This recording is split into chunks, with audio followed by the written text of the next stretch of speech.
Hello YouTube, it's IrishBear76 coming to you the day after my liberation procedure. Up in beautiful South Bend, Indiana, where I got to go to the Notre Dame campus. After my Doppler, we went up to Notre Dame and Notre Dame. It's an Indiana thing to say Notre Dame. But my family went up there and I showed my daughter, Madeline. I showed her, you know, this is college football. And as those of you who know me, who've watched my videos, Irish Bear, I am Scots-Irish, but the Irish actually comes from my favorite football team and college, and Bears, Chicago Bears, and anyway, so that's where the Irish Bear moniker comes. So I really love Notre Dame. In fact, there's Notre Dame stuff all over, but you can't see it.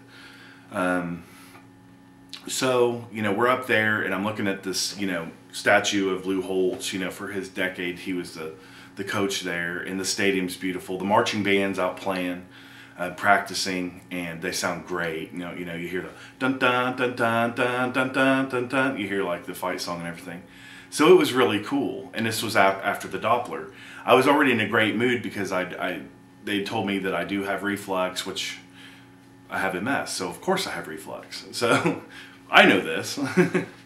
So we, you know, had a great time that evening, and the only thing I was really nervous about for the next day would be that I would like be real goofy and talk out of my head or get emotional or combative or something. Because I've never really had any Versed, but they gave me Versed and fentanyl, and I didn't lose my memory at all. I remember everything.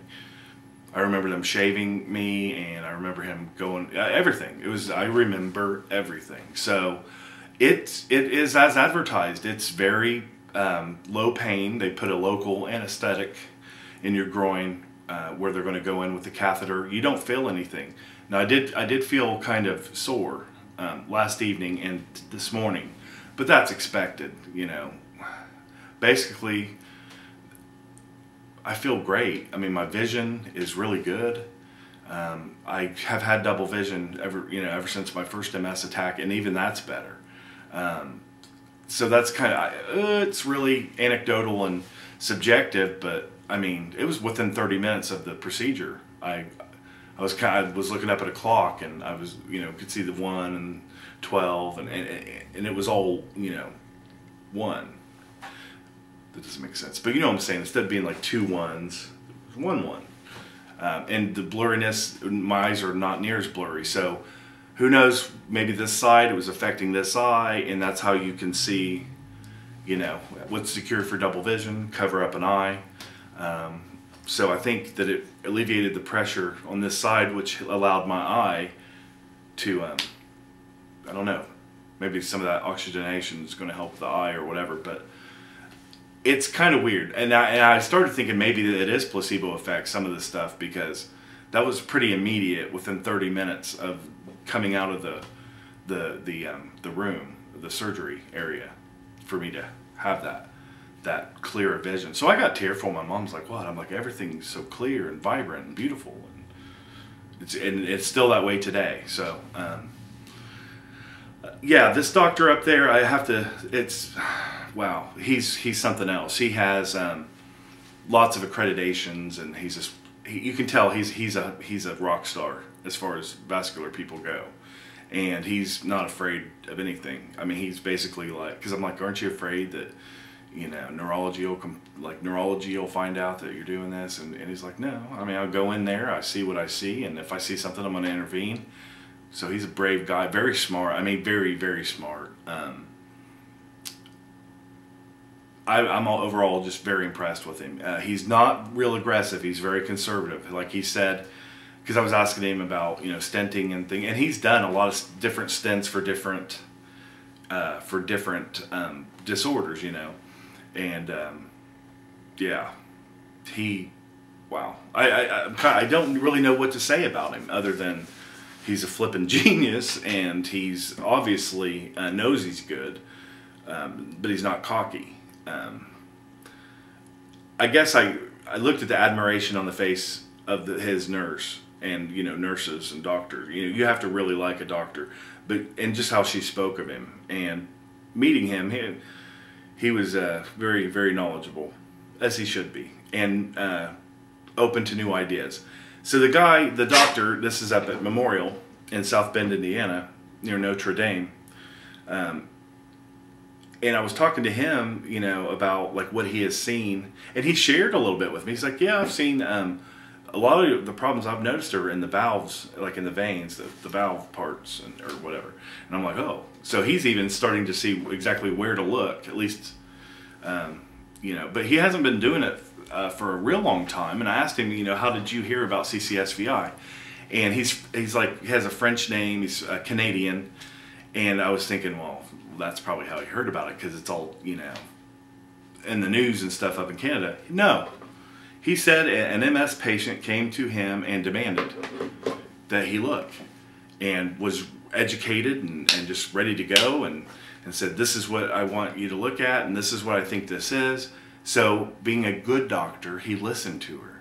I'm saying her because I assume it was a woman, because most MS patients are women, but maybe it was a he. He listened to them, and he researched, and he said, oh, well, this is right up my alley. So he went in there and looked, and he decided he was going to, you know, start looking at that. So that's how that started. And I said, I may be responsible for that, because, you know, the videos, me telling you to harass your neurologist to go out and do whatever. Now, it could be Denise, it could be Joan, it could be whomever. But I've sitting there thinking, man, this very first, just getting him to do it in my area may very well have been from that first or second or third video I made about CCSVI, which just shows that what you put out into the universe will come back. So put out good and love and wonderful things. So anyway, the Doppler went, they found, you know, reflex, went to Notre Dame. The next morning went for the venogram. I was conscious, alert, aware the whole time. Afterward, he said, yep, we found it was a 60% blockage in this jugular. And he used a number 16 balloon, which he said was a kind of a big, heavy-duty balloon. And he felt good about after inflating. Another thing he doesn't inflate the balloon to 100, 120%. He's not going to take any chance at rupturing your vein. So he'll do like an 80% and look at it and, okay, is it reacting? Is it opening? And another great thing that he does is after the procedure, and really the worst part about it was having to lay there, because they go in through your groin and your risk for bleeding is pretty high. So you're laying there flat pretty much for about 3 hours, and that was the only bad part about it. But after I did it and I laid there for a few hours, they did a follow-up ultrasound, and my follow-up ultrasound came back with normal veins, perfect flow, which makes sense. That's why I feel so much better. And like I said, it's just the day after. I don't think I'm going to run, you know, down the street yet. I'm not really even supposed to do very much for a couple days. But I do see that I've had faith in this for good reason. Now I can tell you firsthand, keep being a believer, keep fighting for this. Now that before I was urgent to get this out for people, now I'm desperate. So it's kind of the opposite. You would think I'd have been desperate before, you know, because I hadn't had it. Now that I've had it, I want you all to have it, and I want you guys, and some people may not get a whole lot of improvement, but at least give them a chance. So this needs to be done. This needs to be a standard intervention for MS, because it's true. Once you get in with the venogram and they see that almost all of us have this problem, there's definitely there's definitely a reason for us to keep going and keep pushing for this. So it's the real deal. I'm assured of this, and maybe that contributes to placebo effect, and maybe out of sheer faith, because as Jesus Christ said, you know, the faith of a mustard seed, you know, you can move mountains. Like when Jesus was walking by and one of the crippled people grabbed his robe and said, Jesus, will you save? Will you help me? And Jesus said, your faith has healed you. Go and sin no more.